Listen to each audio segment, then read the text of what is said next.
Yes, thank you, Madam Chair. I too want to echo the sentiments that were expressed by our board attorney, Mr. Harvey, Board Member Rojas. You knocked it out of the park. There was a lot of discourse relative to one's inability to put together the framework, the foundation to initiate the process. There were a number of questions relative to how quickly can we get up a site. You responded with deliberate speed, professionalism, pragmatism, and prudence to each and every one of those issues. Through the chair, I would like to also the need for understanding what truth and transparency is, and to know that those things cannot be divorced from one another. I will not capitulate to I will not.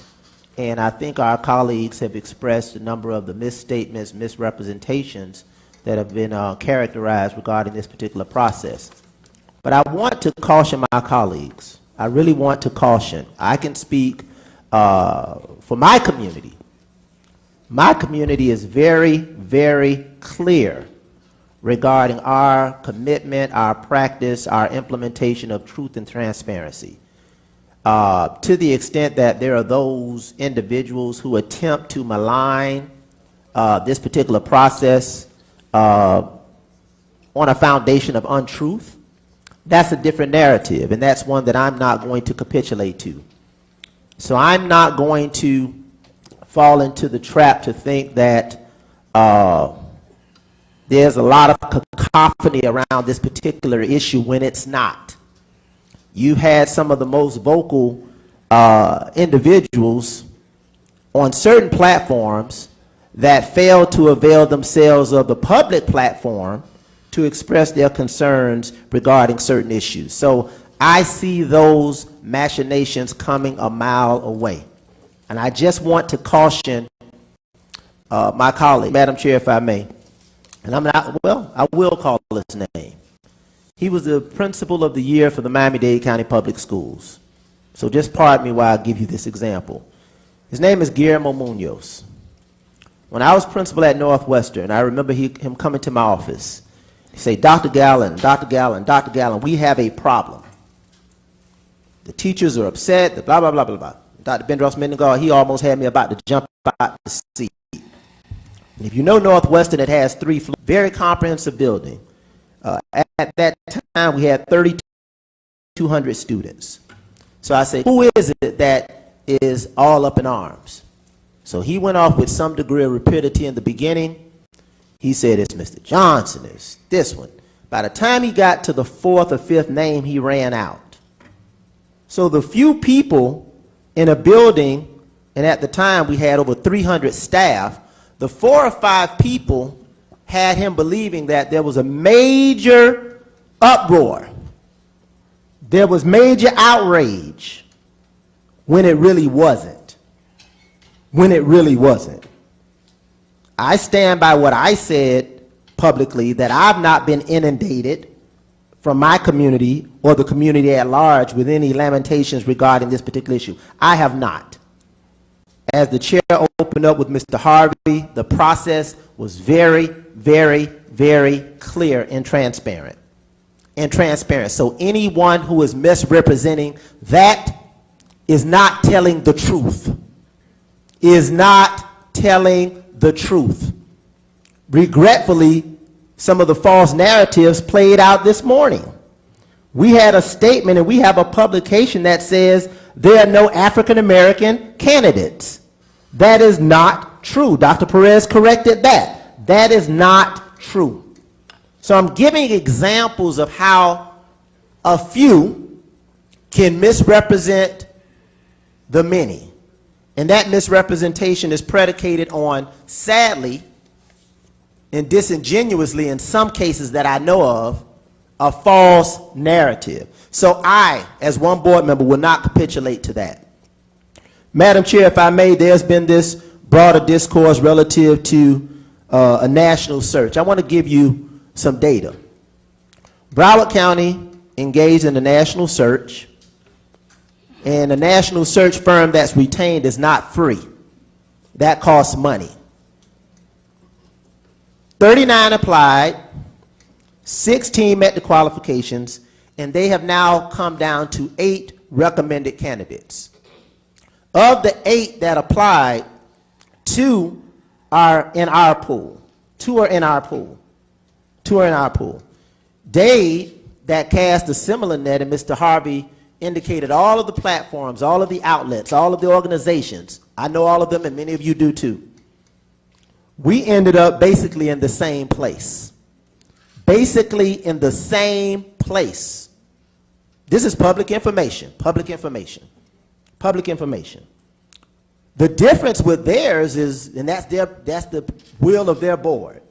None of their applicants or their recommended are from their district or have served their district that understand the local dynamics of their district, except their interim superintendent, who again is not initially from the district. So I want to give you context as it relates to a national search firm and a national search. And many of you know we had a candidate as far as Canada apply. So that totally debunks any notion. If anyone says, oh, people didn't know, somebody across the border knew that this position was open, tendered their resume, and applied. So again, we're talking fact versus fiction. We're talking about truth versus untruth. Untruth, it's in the data. So for the resources, the time, the revenue, the extension that was put in place, and I do understand some of my colleagues who were concerned about the time frame, I want you to understand this, colleagues. I want you to understand this. They had an exhaustive process. They spent resources. We did not have a time-wise exhaustive process, but I would not necessarily say that. Our process was much more exhaustive because we've been talking about this for 4 years that I can recall. Succession management and the superintendent process has been on the table for years, 4 years. So anyone who says that this is something we woke up to is not telling the truth. Right. Is not, I'm going to keep repeating that, Madam Chair, they're not telling the truth. The public record of this board agenda items reflect that they are not telling the truth. So their process, and everybody's comparing. Everybody is comparing, so let's have at it. Their process, that was exhaustive, cost money, had some relative community engagement, and their community engagement, for the record, did not involve community interviews. Community input is different from community interviews. Big difference. I want to take a point of personal privilege, and everybody is understand this. I've gone through the process on every side. National search, I did a public interview. You can go on YouTube and see when I interviewed publicly in Madison, Wisconsin, as a finalist there. I went through a private firm, and in my private life, I've been on the other side of facilitating searches for educational executives. So I understand the process intimately. And now God has blessed me to be here as a board member, of which I've witnessed Ms. Hampton's leadership and the board's leadership over the years go through this process time and time again. So I have a varied perspective. That's why I don't get excited about some of the rancor that's being put out there by some of the individuals that supported processes that were nowhere as extensive as what we just did. Nowhere as extensive as what we just did. 2008, there was no criteria established, there was no national net cast, there were no qualifications established, there was no extended timeline, and we ended up with the nation's best superintendent. Nation's best superintendent. So I want people to understand what we did then, what we're doing now, in the context of what happened at Broward and where we ended up right now. We established the criteria, very clear, indisputable criteria that each and every one of us unanimously supported, and we can applications. As I prepare to close this portion of my comments, Madam Chair, I want to say I heard my colleagues say they didn't have an opportunity to interview the candidates. I did. Not one, not two. I interviewed every single one of them. I can tell you that one individual graduated from Killian.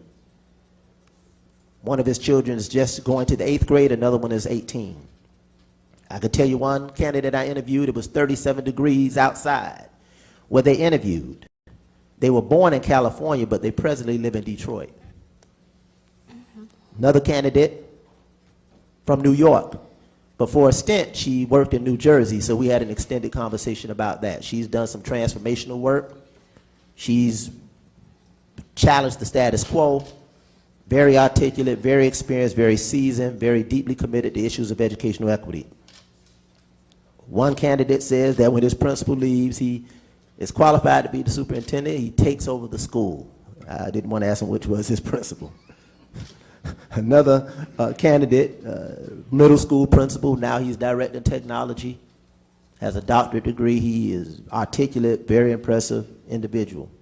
Another individual, local, another individual, early childhood background, another individual, obviously school choice background, another young lady, works in the district, worked in Atlanta. We had a conversation about that, know some similar people.